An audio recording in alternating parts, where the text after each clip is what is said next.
अरे स्नेहा, तुम आओ, अंदर आओ।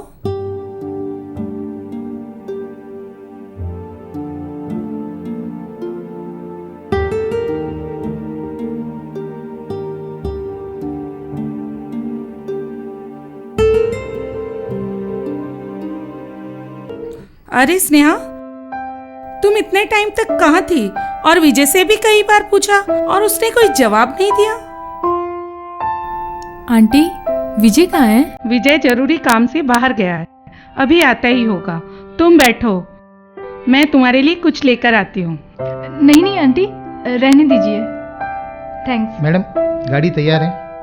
ओके, तुम चलो, मैं अभी आती हूँ। जी। स्नेहा, मुझे अर्जेंट काम है, मैं कंप्लीट कर कर आती हूँ, तब तक तुम बैठो, विजय अभी आता ही होगा। आंटी, आपकी परमिशन हो तो मैं विजय का रूम देख सकती हूँ? अरे, ये भी कोई पूछने की बात है? बिल्कुल देख सकती हो, विजय का रूम ऊपर ही है।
Hello Sneha, good morning.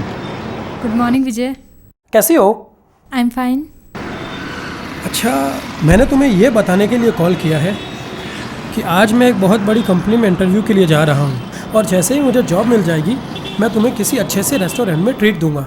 विजय, तुम्हें पता है ना, तुम पिछले करीब 1.5 साल से न जाने कितनी ही कंपनीज में अपनी जॉब के लिए इंटरव्यू दे चुके हो और हर बार किसी न किसी तरीके से इग्नोर कर दिए जाते हो। फिर भी तुम हर बार मुझे ये बोलते हो कि स्नेहा, मुझे जॉब मिलते ही मैं तुम्हें किसी अच्छे से रेस्टोरेंट में ट्रीट दूंगा। देखो विजय, मैं तुम्हारा दिल तो नहीं दुखाना चाहती, बस तुम्हें इतना कहना चाहती हूँ कि प्लीज़ तुम जॉब मिलने के बाद ही मुझे कॉल करना। तुम भी कितनी अजीब बात कर रही हो। तुम्हें तो पता है ना कि मैंने आज तक तुमसे कोई बात नहीं छुपाई है, चाहे मेरी खुशी हो या गम। मैंने तुमसे हर बात शेयर की है क्योंकि तुमसे प्यार जो करता हूँ। और रही बात जॉब की, वो तो मुझे मिल ही जाएगी। ठीक है, all the best, bye.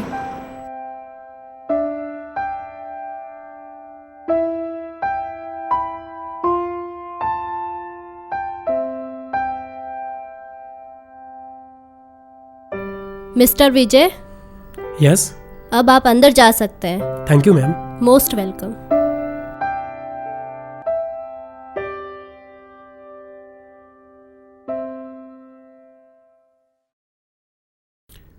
Your name please?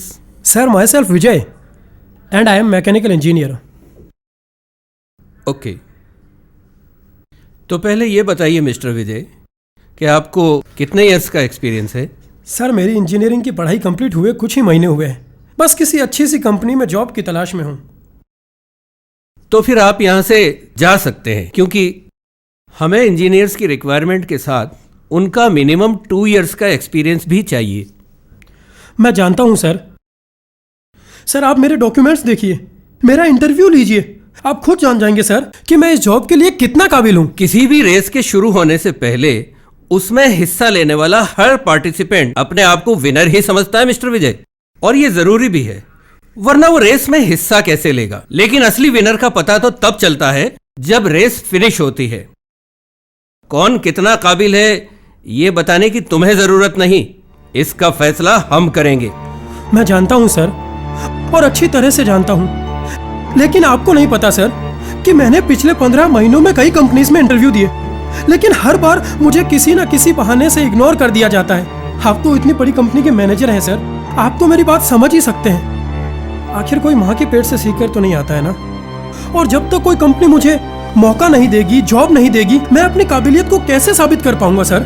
देखो मिस्टर विजय, यहां जॉब के लिए रोजाना कोई ना कोई आता ही रहता है, परंतु उनमें से बहुत कम लोग इस कंपनी की फॉर्मेलिटीज को पूरा कर पाते, या यूं कह दें कि वो योग्य नहीं होते। जैसे एक तुम भी हो,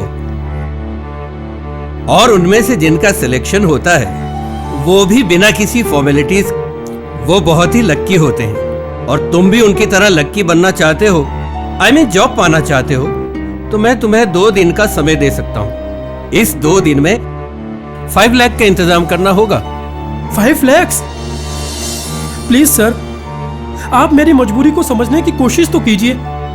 सर आपको नहीं पता कि इस दुनिया में मेरी माँ के अलावा मेरा और कोई नहीं है, और वो भी ये सोच सोच कर परेशान होती रहती है कि जब मेरा बेटा घर आए तो मुझे अपने हाथों से मिठाई खिलाकर ये कहे कि माँ मुझे किसी अच्छी सी कंपनी में जॉब मिल गई है। तो हम कौन सा यहाँ टाइम पास कर रहे हैं? मैं तो सिर्फ इतना कह रहा हूं कि तुम हमारा खर्चा पानी दे दो और जॉब ले लो, वरना किसी चाय की दुकान पर या मेहनत मजदूरी की तो तुम्हें नौकरी मिल ही जाएगी, और उसमें किसी को खर्चा पानी भी नहीं देना पड़ेगा।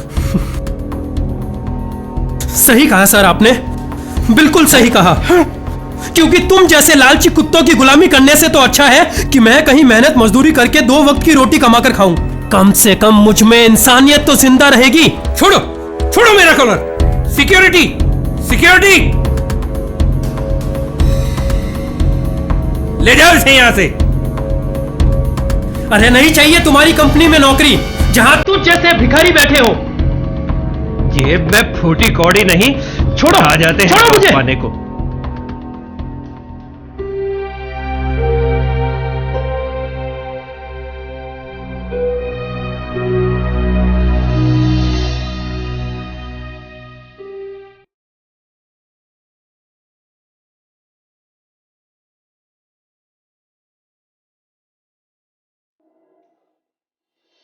देखो विजय, मैं तुम्हारा दिल तो नहीं दुखाना चाहती, बस तुम्हें इतना कहना चाहती हूँ कि प्लीज़ तुम जॉब मिलने के बाद ही मुझे कॉल करना। ओ भाई साहब, ओ भाई साहब, भाई साहब,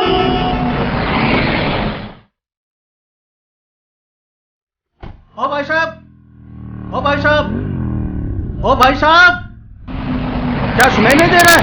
मैं कब से हॉर्न बजा रहा हूं? या तुम्हें मरने का शौक आ रहा है क्या? अरे ये साइड में जो फुटपाथ बना हुआ है, ये किस लिए है? उस पर चलिए आप।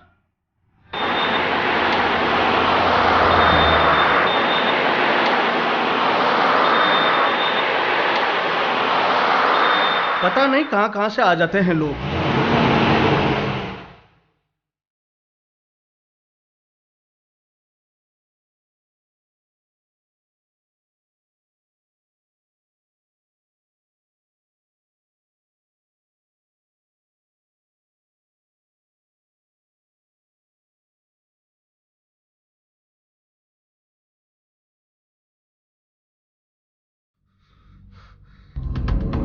स्नेहा,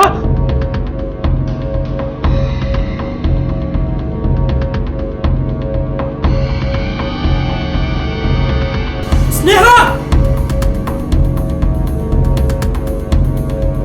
स्नेहा, स्नेहा, तुम यहां? और वो लड़का कौन था? कोई नहीं था, और वैसे भी मेरी पर्सनल लाइफ में कोई बाहर का इंटरफेयर करे ये मुझे बिल्कुल भी पसंद नहीं, समझे? बाहर का? तुम कहना क्या चाहती हो? यही कि तुम कोई मेरे पेरेंट्स नहीं हो जो तुम्हें ये सब कुछ बताऊं। तुम्हें क्या हो गया है स्नेहा? मैंने बस तुम्हें उस अनजान लड़के के साथ में नारियल पानी पीते हुए देखा, उससे गले मिलते हुए देखा, तो मैं बस उसका नाम जानना चाहता हूँ। क्यों, तुम्हें जलन हुई? लेकिन सॉरी। और हाँ, अब तुम इस चीज़ की हैबिट डाल लो तो अच्छा होगा, क्योंकि ये सब कुछ तो अब रोज होने वाला है। आज यहाँ तो कल कहीं और। क्या रोज होने वाला है स्नेहा? मैं कुछ समझा नहीं। तो आज तुम सुन ही लो और समझ भी लो। He is my real boyfriend और मैं सिर्फ और सिर्फ उसी से प्यार करती हूँ। बॉयफ्रेंड? अच्छा मजाक कर लेती हो स्नेहा तुम। तुम इसे मजाक ही समझो। बाय। रुको स्नेहा, लेकिन तुम तो मुझसे प्यार करती हो ना स्नेहा? मैं नहीं विजय, सिर्फ तुम प्यार करते हो मुझसे। और विजय, एक बात कहूँ, प्यार कोई क्रिकेट का मैच नहीं है जो एक तरफा हो जाए तो जीत मिल जाती है। और सच यही है कि मैं तुमसे प्यार नहीं करती। देखो विजय, अभी भी तुम्हारे पास वक्त है। भूल जाओ उन सब बातों को एक नॉर्मल फ्रेंडशिप समझकर। इसी में तुम्हारी भलाई है। वाह स्नेहा वाह, तुमने कितनी आसानी से कह दिया ना कि मैं तुम्हें भूल जाऊं। अगर यही बात तुमने इतनी आसानी से उस दिन कही होती ना कि तुम किसी और से प्यार करती हो, तो तुम्हारे पीछे आना तो दूर, तुम्हारी तरफ देखता तक नहीं।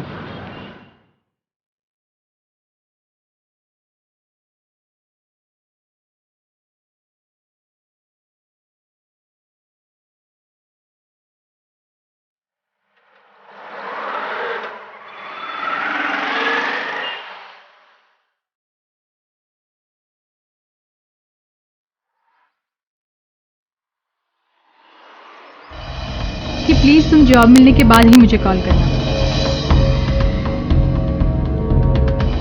ले जाओ इसे यहाँ से। ये मैं छोटी कौड़ी नहीं और आ जाते हैं जॉब पाने को।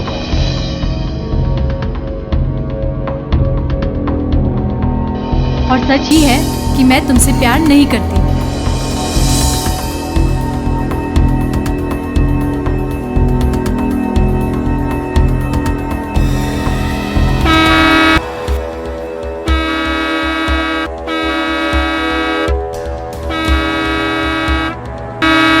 Are you okay?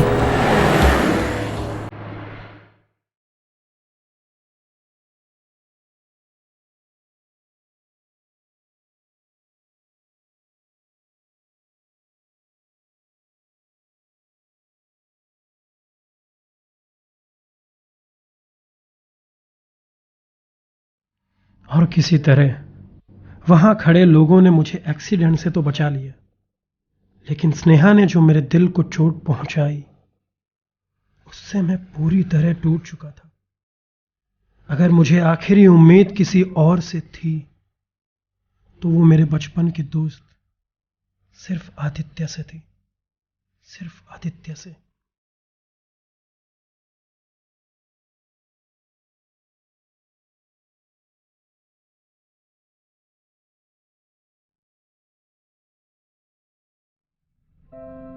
अरे विजय तू, अरे आ यार, अंदर आ,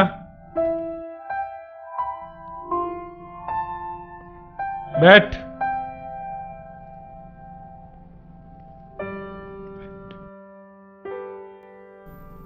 और सुना, कैसा है तू? और काफी दिनों बाद आया है। लगता है नौकरी और छोकरी में इतना बिजी हो गया है कि अपने इस पुराने दोस्त को ही भूल गया। कैसी बात कर रहा है यार? मैं तुझे कैसे भूल सकता हूं? तुझे तो पता है ना कि इस दुनिया में मेरी माँ के अलावा अगर मेरा कोई और है तो वो सिर्फ तू ही है। हाँ वो तो है। चल अच्छा हुआ कि तू आ गया। कब से चेस लेकर अकेला ही बैठा हूँ, कोई खेलने वाला ही नहीं है। और मैं ये सोचकर परेशान हूँ कि किसके साथ खेलूं। आज अपन दोनों ही खेलते हैं। नहीं यार, मेरा मन नहीं है। क्या बात है यार, कुछ प्रॉब्लम है? सब कुछ ठीक तो है? क्या बताऊं यार, कुछ भी ठीक नहीं है। आई हैव बीन फिनिश्ड यार, आई हैव बीन फिनिश्ड। कैसी बातें कर रहा है तू? आखिर हुआ क्या है? कुछ बताएगा भी? कितनी अजीब बात है यार, इतने महीने हो गए लेकिन अब तक जॉब नहीं मिली। मैंने शहर की हर छोटी बड़ी कंपनीज में ट्राई किया पर कोई मुझे जॉब देने के लिए तैयार ही नहीं है। छोटी कंपनीज में ट्राई किया तो वो तुम्हारे लायक जॉब नहीं है ये बोलकर मुझे इग्नोर कर देते हैं, और बड़ी कंपनीज में ट्राई किया तो वो तुम्हारे पास एक्सपीरियंस नहीं है ये बोलकर मुझे इग्नोर कर देते हैं, और कुछ कंपनीज जो मुझे जॉब दे सकती है वो मुझसे ही जॉब के बदले लाखों रुपए की रिश्वत मांग रही है। और इस दुख में कुछ और कसर बाकी रह गई थी तो वो स्नेहा ने मेरा दिल तोड़ के पूरी कर दी। बस इतनी सी प्रॉब्लम और तू इतना दुखी हो रहा है? क्या तुझे ये इतनी सी प्रॉब्लम लग रही है?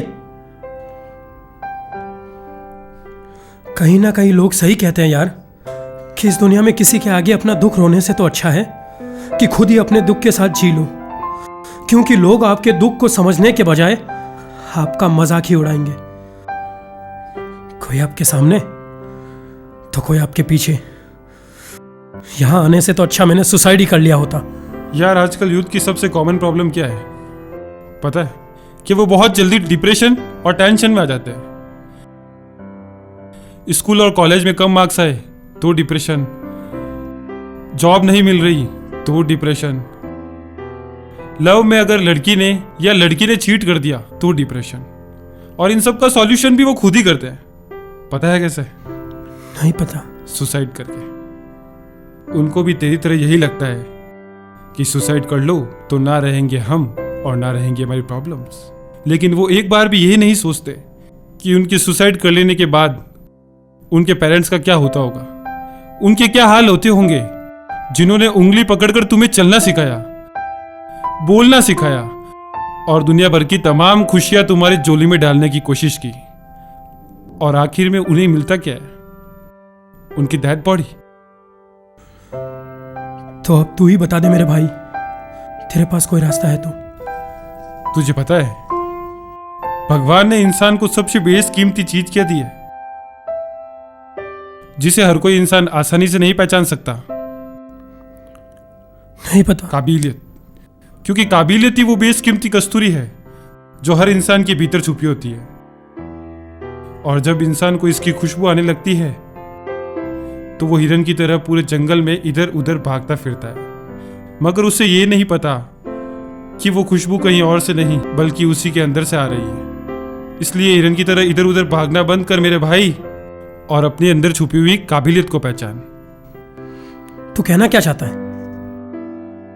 इतने सालों की मेहनत करके मैंने जो डिग्री हासिल की है उसमें जॉब पाने के बजाय मैं कुछ और करूं?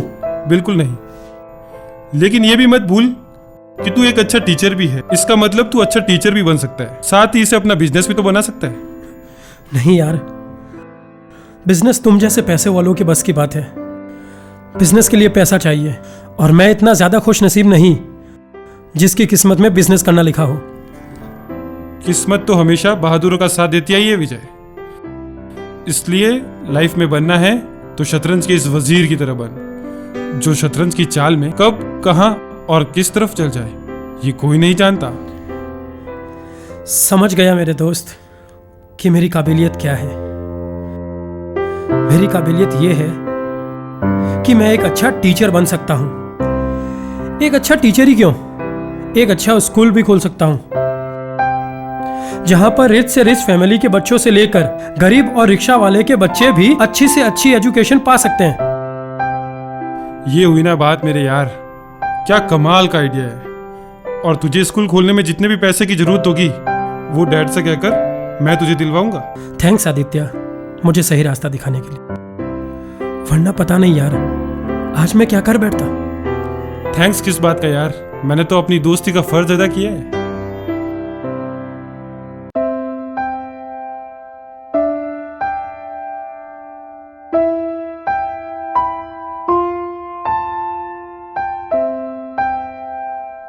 लाइफ में बनना है तो शतरंज के इस वजीर की तरह बन।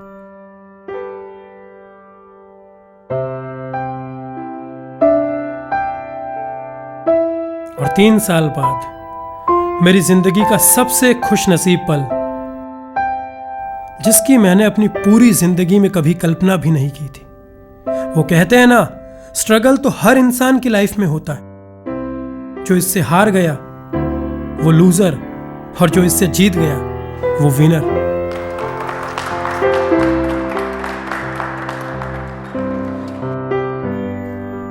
ले विजय, ये ले मिठाई और अपनी मॉम को अपने हाथों से खिला।